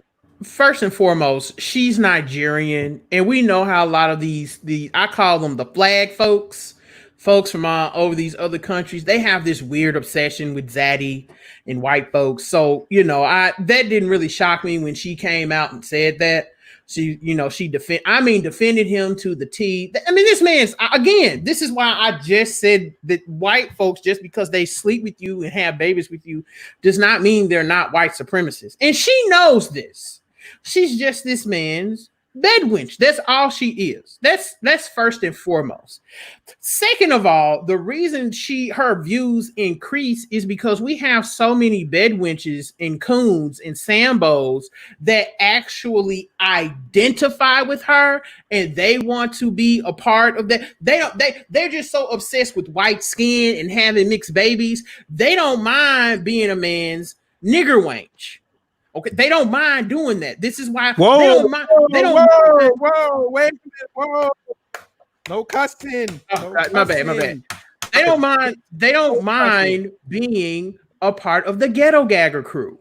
In fact, they want to because they want a white man's acceptance. We have so many of these women running around in our community nowadays, just stepping fetching for Zaddy and the white man. This man is an obvious white supremacist. He's not. He doesn't even. Shout out to K. Michelle. And she gets. Shout out to K. Michelle. Yeah, K. Michelle too. He gets up here and it's a track record. And you don't think she knew about this before she married him? Of course she knew. She just didn't care because she's so enamored with this white man. Because these women would, I think it was Aisha B said this. She said she'd rather be a white man's. She'd rather be a white man's side piece or ghetto gagger than a black man's queen. She said that. And a lot of these sisters out here think like this. They're so infatuated with white folks and having mixed kids, and they hate blackness so much that they're willing to be, I'm trying not to cuss. Concubine. They'd rather be a concubine than rather be a concubine than be, than to be with a black man that would love him for them. So let me stop because I'll go on all day. Just as a reminder, as you guys talking about this, once again, I'm going to come back to the percentage of interracial marriage, right? When African American and white marry, there is a 2.65 time more likely that the African American is the husband and the white woman is the wife. So, in fact, 73% of all African American and white marriage have that set up. 73%. So it's not a lot of women running around to be all this concubine, but this white. Well, men. this Just saying. Rose Well, gold. That's just a The statistic. white men do That's just a not statistic. marry these women. They don't He marry said them. it. I'm leaving. He said it. They don't marry them. They don't marry them. Just again, just because these dudes sleep with you and give you babies, they don't really give them babies, but just because they sleep with you and give you babies, a lot of these white men understand when it's time. They understand that their numbers are dwindling. So they understand they need to be with someone white when they are preparing to have children and build a family, et cetera, et cetera. But I'm talking about relationship though.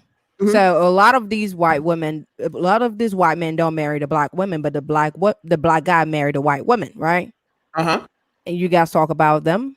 Are they just running to be with white women? Like, what is that setup about? We call them coons. We and do talk Sambos. about them. Those are the ones brought up. Yeah, but we also those are the passport bros and the save yourself black men. Yeah, let's talk about the passport bro with the same bring them energy you up. talked about. Yeah, I mean, a lot of these goofy dudes brought up passport bros. Yeah, a lot of these passport save yourself black men. These are just socially awkward black men that did not have enough quote unquote juice to be with black women. They've been rejected by. These are the type of dudes that got rejected by a black woman to go to prom. And he's holding on to that grudge from high school. He gets older. He has this internalized hate for black women. Some of these men have been abused by black women. They have been molested and raped by their mom, aunt, school teacher, guidance counselor. Guidance counselor told him he wasn't going to amount to anything. His mom told him he was going to be sorry, just like his dad. They've internalized all this and they grow up and they say, save yourself, black men. These women are worthless. They're ridiculous. You know, I got my passport and I'm going overseas. The thing about them that is really odd and interesting is they go overseas and they get the same kind of woman overseas as they would get here. She just happens to be Asian or Eastern European. So they go over there thinking that these women are going to love them for them, and they're not. They end up using them for their money. Some of them use them for a green card. Once they have access to the United States, these women leave these men. So the passport bros, save yourself black men, they're running around here saying that they're going overseas to get a wife or a partner. No, they're going overseas. They're tricking off their little money. And they're being used by women overseas to gain access to the United States. Simple as that. So what you're saying technically is that the majority of this setup are wife coming from outside of the United States, though. When you're saying like in save terms yourself, of passport bros, yes. Okay. That's passport. Just a piece of all of these other black men that marry outside the race. Because passport bros, because the passport bros are the ones that preach to go to like Dominican Republic. Yeah. Or go to like they're starting to say go to the Afro Latin countries. Right. Because at least they're black. So in a way you can get over and the sisters can't say nothing to you. Right. Right. But even then you're still going to have a problem because they've been so influenced by America. They're going to act like that. But their only difference is they're still somewhat conservative. Absolutely. So they do know how to appreciate a man. Right. So that's their appeal. I mean, they think that the women are more cooperative with them. But this is the thing. Women are women all around the country. So the man that tends to build the best, have the most money, who's the most successful, he's going to get the best woman, regardless if she's black or she's black from another country, white, Asian, it does not matter. Women are attracted to successful men. A lot of these dudes, quite frankly, are losers. These dudes don't build anything. They're very lonely. Some of these dudes are still virgins. They're 35, 40 years old, still virgins. They've never really been romantically involved with a woman, and they're blaming it on black women wanting thugs or Pookie and Ray Ray, when that's really not the case.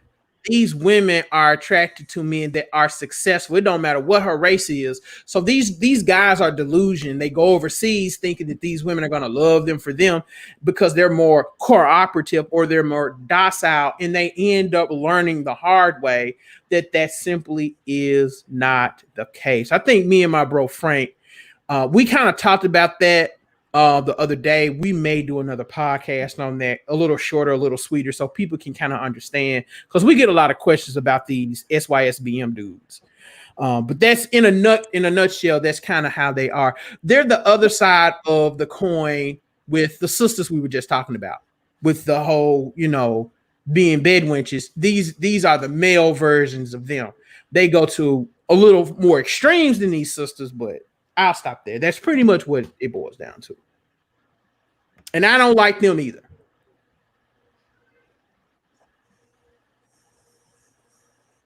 Yeah, I just put that hashtag just a troll. Okay, different perspective. Damn, the women are mad at us right now. Man, the women are mad at us right now. I'm sorry, okay. Kristen and Nikki. I don't know. You stand at that screen, Kristen, real hard, like you about to cuss us out. Well, go ahead. No, I'm not gonna curse. Mm-hmm. Okay. You can be PG. Yeah, that was it. That was it. That was fun. Something fun. Yeah. Fun. I want to thank the panel for this show. This was very enlightening. And it was very outrageous at times. Rose Gold owes the show $5. I think I owe $2.50 because I said damn just now. Okay, now I owe $5. But I want to thank both shows, both panels for coming on. And Harvey had to leave, which is why you guys didn't hear him, because he went to go spend time with his family. He's doing it the right way. So before we go, we're going to allow everyone to promote themselves. And I'm going to go cook salmon for my family. So go ahead. So you already know. I'm going to pick on somebody. You already know. I was waiting for the lag. I'm Kristen. Personal Problems Podcast is my podcast. I just kind of vent and have my guests. We just kind of rant and rave about different personal problems in life that we all face. So yeah, I know this is Rose Gold, co-host of Beyond Borders with Kid Gravity and Rose Gold. Have another podcast coming up called Banzai Bite. Kid give me so much headache that I do want to do a more positive show, very short, where we just talk about positivity, where I go on topics of business, entrepreneurship, and kind of just creating stream of income if you're creative. Yep, that's all. I'm Nikki. I'm mainly on Instagram, NikkiG_moving with purpose. I do freestyles, quotes, and poetry and motivational speaking. Main gist is to help people move into the purpose that God has for them. Don't be shy now. Key Gravity, Rose Gold, thank y'all for having me on this panel today. Again, my name is Gabe. I am one half of Ultimate Black Man Radio.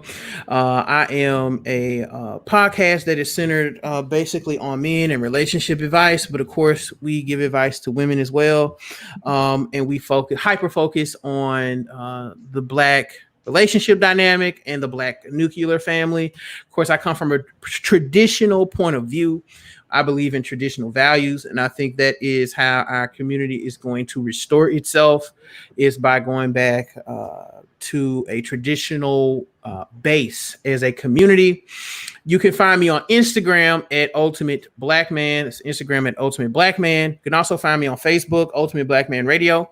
You can also find my personal page where I raise so much cane and I cause so many problems. It's Gabe Bell, GABEBELL. And of course, you can find me on YouTube at Ultimate Black Man Radio. I have just crossed the 1,100 subscriber mark. We're closing in on 1,200 subs. So that channel's growing a lot. And I would appreciate it if you guys can go and subscribe to that channel. I would love to have these panelists on my channel sometimes to discuss some of the things we discussed today. And last but not least, in July, I will be focusing on dating 101. So if you are struggling in your dating life as a Black person or white person, and you just need some advice and some game, this month on my channel will be for you. So that is all I have. You really want people to come get advice from you, Gabe? I'm kidding. They might not like it. But I've had people straight up tell me, I hate your advice. But they come back 6 months later. You were right. You were right. Yeah, you were right. I know I'm right because I'm always right. Okay. That's what's okay. My man. And this is the man of the house, Kid Gravity. You can find me on Instagram at KidGravityBeyond. You can find me on Twitter at Chef Boyardee, ChefBoyardie. And I want to extend, before we go, an invitation to the panel that is here today. And everybody that commented in the chat, thank you so much for showing us love. This was the first time the viewer count was more than 2. Thank you. We just keep going up. We're going to keep going up. But I want to extend an invitation to everyone here and everyone there and everyone that's going to see this in a couple of weeks. And Gabe, I kind of blame you for this. Now I don't want to do it, but I'm going to do it because I'm not scared. I did my ancestry, and I'm going to reveal the results live. So I'm going to find out if he's not from an oppressor, y'all. because my dad said my dad is damn near white, and he said we have white in the family, and we're from Jamaica. I find out that we enslaved Arawak Indians, I'm going to be really upset. So we're going to do, whenever it comes in, we'll send out the promotion and everything. Bro, I want to be here for that. I'm almost scared, but I'm scared. Oh yeah, I want to be here. No, I want everyone here for this. I think this is how we'll kick off season 5. And I'm working on 2 very big interviews. Yep. Right now, I'm trying to lock down one on Instagram and another one. Rose knows who this is. We may have Tommy Sotomayor on the show. Oh my God! No, my daddy's up in New York. Don't laugh, Gabe. Listen, my daddy's out in Long Island, man. Don't do that, Gabe. Oh, he might fire. I'm working on it right now. So, yo, that's wild. Pray to God. That's wild. You like him too, Gabe? I'm not surprised. Now listen, I'm more of the Tariq class. That's why I like Tariq Nasheed, Jason Black. Guy. But Tommy, man, some stuff he says be true. I mean, now do I think he's a coon? Gravity mentor. Yeah. Do I think he's a coon? Yes. But some stuff he says, he be on. Gotta be kid like that too. Yeah, some stuff he says. Sometimes. You know this. No, look. I'll admit, I took a month off from Tommy because he was getting a little too crazy. You got to decompress. You got to take him in doses. You didn't tell me. Yes. I you took have 30 days to. I did it for the wife. She said I was listening. You have to. You have to. It man, drive you when crazy. He does his long 5-hour, I can't listen to it. I'm used to the days when he'd put up 10, 15-minute videos and get straight to the point. But like I said, we're gonna try to get this man on. I'm close. So if it all works out, next month we'll have him on the show in front of his audience, and I guess this will be our graduation to see if we can really conduct an interview. Let's see how it goes. Good luck with that, man. We gotta be prepared. Let's see how it goes. Hopefully he stays on target on questions. But we're going to go. No, we'll have a list of questions that you and I will curate together. And especially when I start promoting it, it's gonna Lord. I'm gonna make sure. You know what? I might have to go back on Facebook for that because I know he a lot of people on Facebook don't like him. So we'll know. But we're gonna go now. It's Sunday. I want everybody to get ready for the rest of their evening. So panel, once again, thank you so much for coming on. Everyone in the chat that came through or looked, thank you so much. And again, stay safe out there. Make sure y'all wash your hands, have y'all sanitizer, have y'all's holy water. And we're going to go. Good night. Good night, yeah. Good night.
What's up, big head?